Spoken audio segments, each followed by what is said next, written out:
خداوند کے زندہ کلام میں سے پیدائش کی کتاب اس کا 15واں باب۔ ان باتوں کے بعد خداوند کا کلام رویا میں ابرام پر نازل ہوا اور اس نے فرمایا، اے ابرام، تو مت ڈر، میں تیری سپر اور تیرا بہت بڑا اجر ہوں۔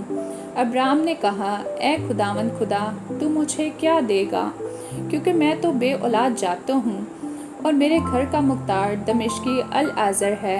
پھر ابرام نے کہا، دیکھ، تو نے مجھے کوئی اولاد نہیں دی، اور دیکھ، میرا کھانا زاد میرا وارث ہوگا۔ تب خداوند کا کلام اس پر نازل ہوا اور اس نے فرمایا، یہ تیرا وارث نہ ہوگا، بلکہ وہ جو تیرے صلب سے پیدا ہوگا وہی تیرا وارث ہوگا۔ اور وہ اس کو باہر لے گیا اور کہا کہ اب آسمان کی طرف نگاہ کر، اور اگر تو ستاروں کو گن سکتا ہے تو گن۔ اور اس سے کہا کہ تیری اولاد ایسی ہی ہوگی۔ اور وہ خداوند پر ایمان لایا، اور اس نے اس کے حق میں راست بازی شمار کیا۔ اور اس نے اس سے کہا کہ میں خداوند ہوں جو تجھے کسدیوں کی اور سے نکال لایا کہ تجھ کو یہ ملک میراث میں دوں۔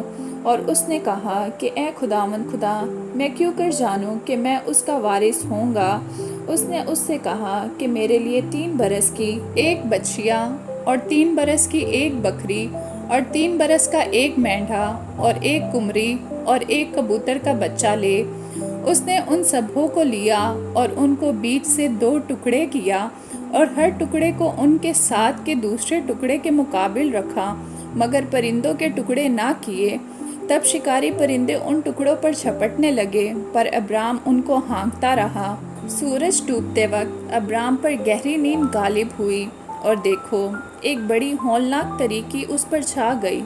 اور اس نے ابرام سے کہا، یقین جان کہ تیری نسل کے لوگ ایسے ملک میں جو ان کا نہیں پردیسی ہوں گے، اور وہاں کے لوگوں کی غلامی کریں گے، اور وہ 400 برس تک ان کو دکھ دیں گے۔ لیکن میں اس قوم کی عدالت کروں گا جس کی وہ غلامی کریں گے، اور بعد میں وہ بڑی دولت لے کر وہاں سے نکل آئیں گے، اور تو صحیح سلامت اپنے باپ دادا سے جا ملے گا، اور نہایت پیری میں دفن ہوگا، اور وہ 4تھی پشت میں یہاں لوٹ آئیں گے، کیونکہ اموریوں کے گناہ اب تک پورے نہیں ہوئے۔ اور جب سورج ڈوبا اور اندھیرا چھا گیا تو ایک تنور جس میں سے دھواں اٹھتا تھا دکھائی دیا، اور ایک جلتی مشعل ان ٹکڑوں کے بیچ میں سے ہو کر گزری۔